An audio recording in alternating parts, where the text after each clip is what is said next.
뜨뜻한 강변에 유람선을 타고 1시간 30분을 갑니다.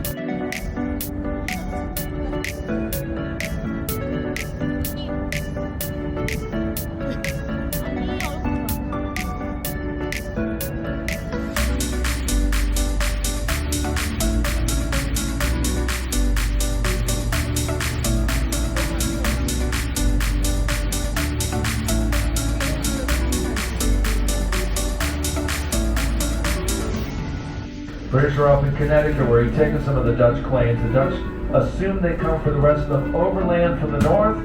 So they built a wall, beautiful wall, along the northern end of the city, put all their guns there. No guns in the south end facing the harbor, because they forgot the British had ships. Well, one day the British ships show up the south end, they remember their guns, and the Dutch surrendered. Here's them to fire a single shot.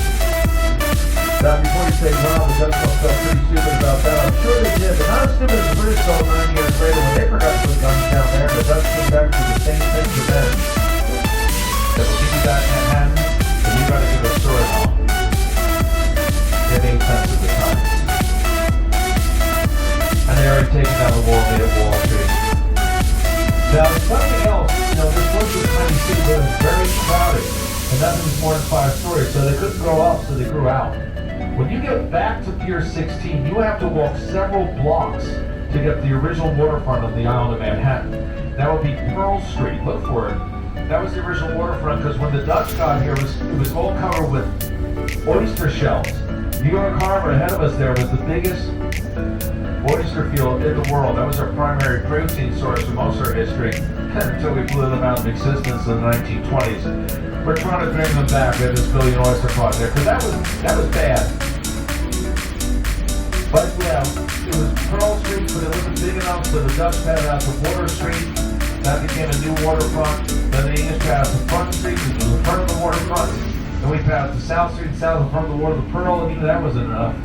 So after World War II, we got rubble from London blitzed World War II to hold up the FDR Drive. 2/3 of Lower Manhattan is landfill one year or the other. And we go to the sort of tip of the island, and that we call the Battery. There's a battery part there. But yeah, we've been patting it all out since the Dutch got here. Now we're working around where we're going to see the site of where they're building a new World Trade Center on the ground of the old World Trade Center. Now remember, everything down here is close together from the old city. Everything's walking distance. If you haven't seen the 9/11 Memorial, just get off the boat at the end, 15 minutes down School Street. If you hit the Hudson River, you went too far. But before that, you should notice you're in the 9/11 Memorial.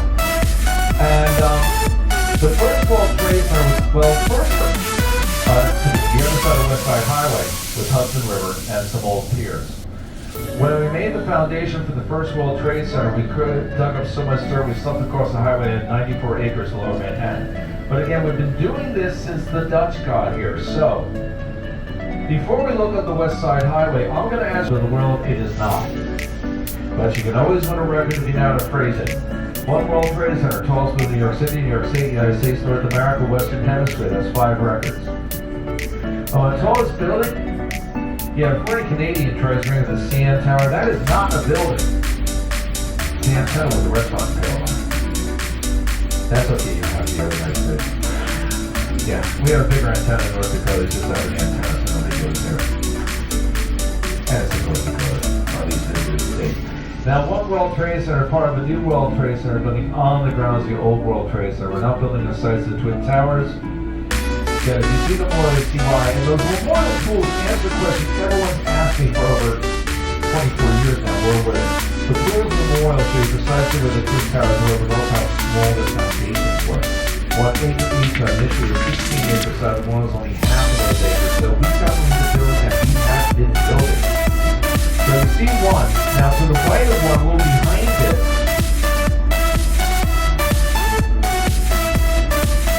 yeah, not the brown building. It's blocking right now. We're going to see in a moment. Keep looking, keep looking. Yeah, see to the right of one behind it, that's the new 7 World Trade Center.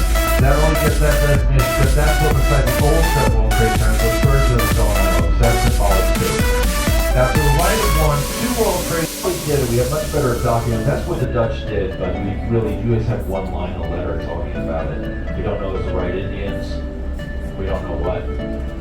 But on one thing though, the Dutch, they at least realized the Hudson was the spine of the area, but the British did not. That's why looking up the Hudson, you don't see something you saw in the East River. You don't see bridges. There's a bridge up there, about 10 miles up here, the George Washington Bridge, but you can't see it from here. It's too far up. We're at the wrong angle. You paid tolls there. Good, thank you. Or let me thank you on Good Harbor that they have the Port Authority, because they don't really funnel that money to the rest of us. But there, you see 3 bridges up here, but it's actually 19 bridges on those sides of the island, 1 bridge on this side. Because thanks to the British, you're looking up a state border, and the British don't always lead with the best borders. You post-colonials know what I'm talking about. And, yeah, this is the fault of the guy New York City is named for. See, it's not named for the city of New York, it's named for the Duke of New York. And he lives in 1882. And we know it's the money for Woody Carter and Norway.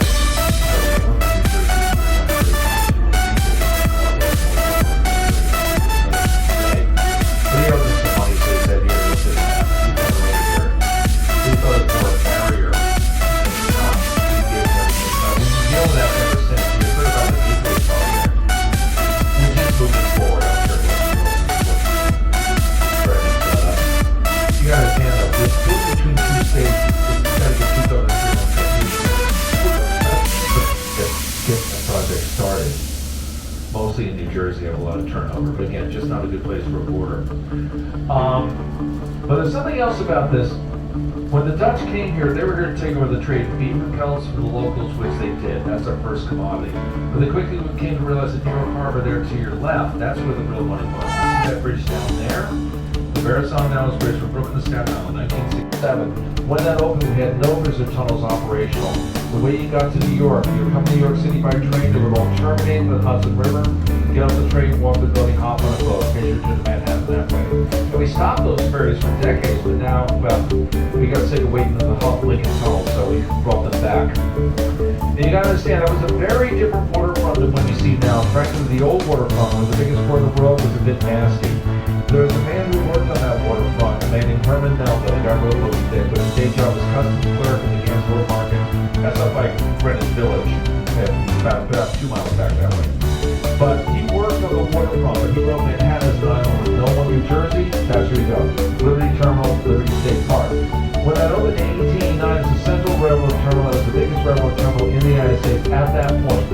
14 sets of tracks going all over North America.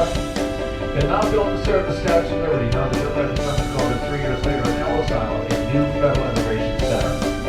Now, I still hear people make the assumption that the immigrants went from Ellis Island beginning of this country's history. If you read the full Declaration of Independence, yeah, those are spared the parable this time, stick with it. But one of our grievances with King George III was it was monopolizing of immigration.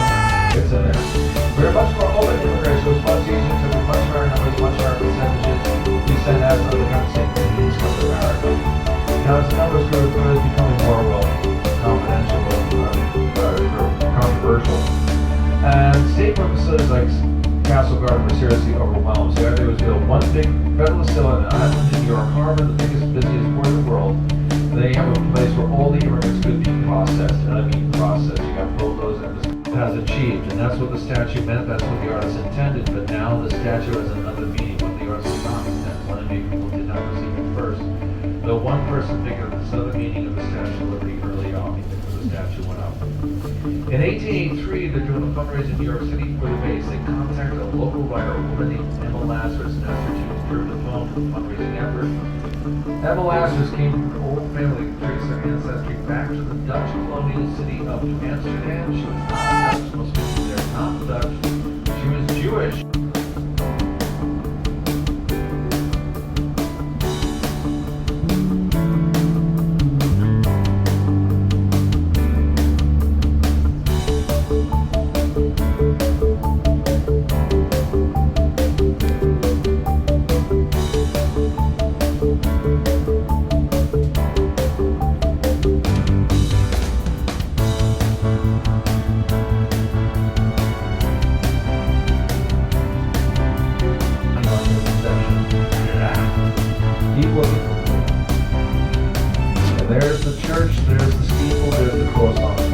Trinity Church.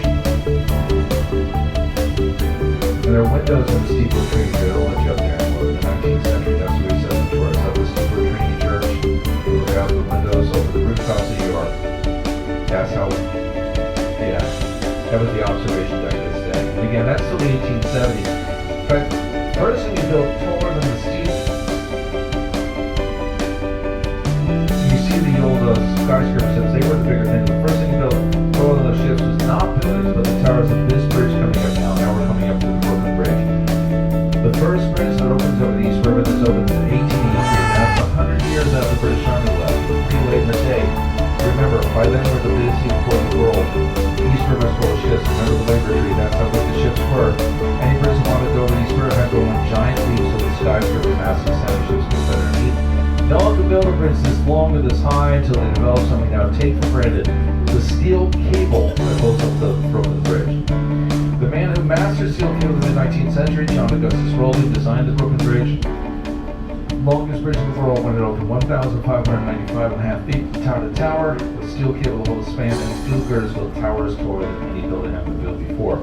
Now you're not going to see steel in the towers because building with steel was a new thing. Some people are nervous about new things, so keep those people calm. Those that was to hide the steel inside stone, even though they knew the steel was stronger. But the people watched the bridge go up. It took 14 years to build. They saw the steel was working. When the project started, New York was still a 5-story city. Before the bridge is done, we're building our first skyscraper buildings with steel girders a little taller, still capable of elevating the people safely. And breaking through the 5-story. Steel